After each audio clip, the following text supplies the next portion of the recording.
Selamat pagi Romo dan teman-teman sekalian. Perkenalkan, nama saya Valvis Gonsalves. Saya berasal dari kelas Retorika A. Pada kesempatan ini saya akan menseringkan atau menjelaskan mengenai sejarah Paroki Santo Yosef Tanjung Enim. Untuk itu mari kita lihat bersama-sama. Nah, ini merupakan background dari gereja Paroki Santo Yosef Tanjung Enim. Ini jadi teman-teman bisa melihatnya. Baik. Gereja Katolik Tanjung Enim itu dibangun sekitar tahun 1928. Dan tokoh-tokoh yang mendukung dan berinisiatif dalam mendirikan gereja adalah para kontraktor tambang batubara Bukit Asam Tanjung Enim.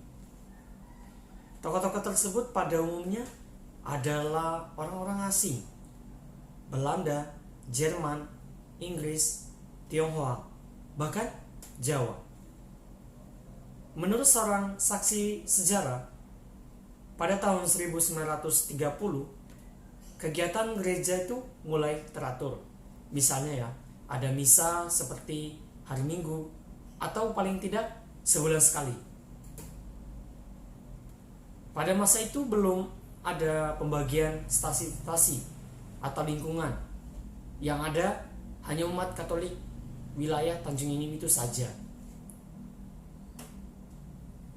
Selang beberapa tahun kemudian, khususnya tahun 1950, Suster Carolus Barmeus datang dan berkarya di Tanjung Enim dan juga bertempat tinggal di dekat pastoran.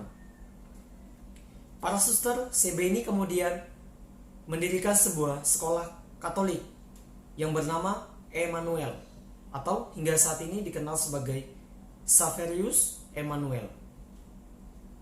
Dengan semangat dan pengabdian yang tinggi, akhirnya para suster CB tersebut mampu mengembangkan sekolah-sekolah tersebut.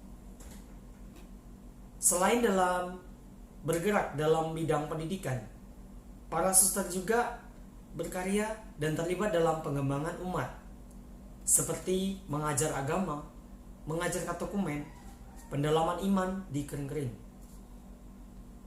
Berkat usaha tak kenal lelah dari pastor paroki, akhirnya para suster dan tokoh-tokoh umat ini menjadi berkembang banyak. Yang pada mulanya tahun 1930 hanya sekitar 100 jiwa saja.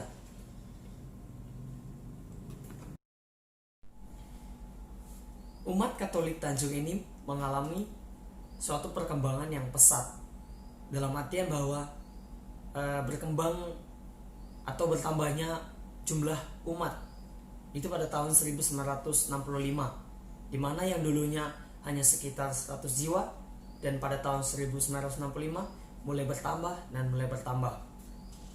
Faktor yang mempengaruhi adalah desakan perintah agar setiap orang itu menyatakan diri untuk masuk agama, dan jika tidak akan dicap sebagai PKI atau Partai Komunis Indonesia.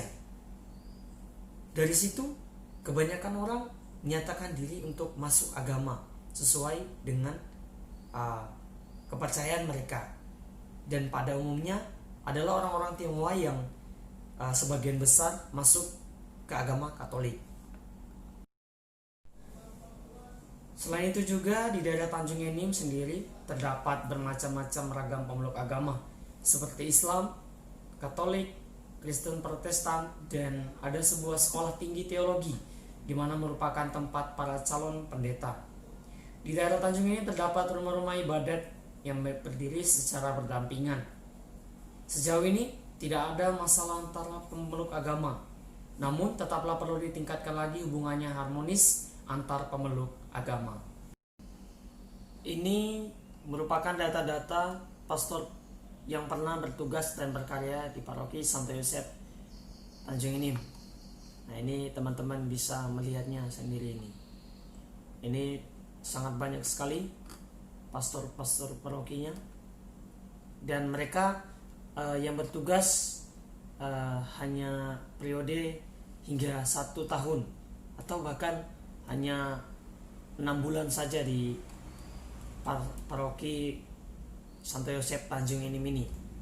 Dan hingga sekarang ini pastor yang berkarya di paroki Santo Yosep Tanjung Enim ini adalah Pastor Paulus Kristanto dan Pastor Stefanus Sylvester. Nah, pada tahun 1992 itu sudah terdapat wilayah-wilayah atau pembagian-pembagian stasi. Dan di Tanjung ini terdapat 10 stasi dan jumlah kakak dan jumlah umatnya. Yang pertama Muara Enim, Cifu, Tolhas, Penanggiran, Tanjung Enim, Lestari atau Tel, Pendopo, Uni 1213, Air Limau, Prabu Muli, Sugiwaras. Dan ini merupakan peta pelayanan pastor paroki Santo Yosep Tanjung Enim. Dan ini merupakan petanya teman-teman. Dan ini hanya sebuah gambar saja. Teman-teman bisa melihat. Kemudian kita masuk keadaan dan situasi gereja Santo Yosep Tanjung Enim. Yang pertama, situasi umum. Peta wilayah paroki Santo Yosep Tanjung Enim terbentang meliputi daerah-daerah yang berada di Kabupaten Muara Enim. Paroki Santo Yosep Tanjung Enim adalah salah satunya paroki di Kabupaten Muara Enim. Kabupaten Muara Enim berdiri pada tahun 1959 dengan luas wilayah mencapai 1768 km persegi. Penghasil terbesar di Muara Enim adalah pertambangan, perkebunan kelapa sawit, dan karet. Umat paroki Santo Yosep Tanjung Enim cukup variatif baik status, keadaan maupun tempat tinggal. Secara ekonomis terdapat tingkatan-tingkatan yang berbeda. Sementara itu dari segi budaya, umat paroki Santo Yosep Tanjung Enim dipengaruhi oleh suku. Namun dalam hubungan bermasyarakat terjalin kerjasama yang baik dan harmonis. Lalu situasi sosial ekonomi. Kehadiran PT BA yang bergerak dalam bidang penambangan batu bara sangat dipengaruhi oleh roda perekonomian di Kabupaten Muara Enim pada umumnya dan daerah Tanjung Enim khususnya. Selain PT BA, ada juga perusahaan Pertamina yang bergerak di bidang pertambangan minyak yang ikut mendukung kelancaran perekonomian. Bidang lain yang ikut mempengaruhi tingkat perekonomian daerah ialah sektor perkebunan dan hutan tanam industri. Apabila dilihat dari tingkat perekonomian masyarakat, maka masih terlihat jurang pemisahan antara orang kaya dan orang miskin. Artinya, belum ada terdapat pemerataan perekonomian dan pembagian hasil pembangunan. Lalu situasi keagamaan.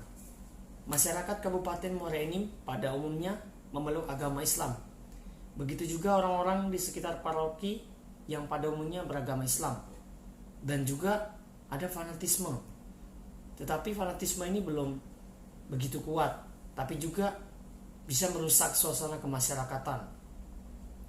Di daerah Tanjung Enim sendiri terdapat beragam tampak harmonis, organis yang bersumber dari fanatisme beragama yang tidak begitu nampak. Di daerah Tanjung Enim sendiri terdapat macam-macam beragam pemeluk agama seperti Islam, Katolik, Kristen, Protestan, dan ada sebuah sekolah tinggi teologi atau calon-calon pendeta.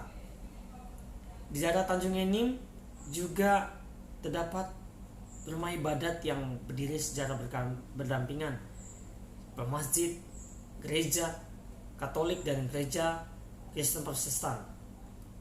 Sejauh ini tidak ada masalah antar pemeluk agama, dan yang perlu ditingkatkan adalah hubungan yang harus harmonis antar pemeluk agama yang satu dengan yang lainnya. Demikian presentasi dari saya. Apabila ada kata atau pengucapan yang kurang dari saya mohon maaf, dan Saya ucapkan terima kasih.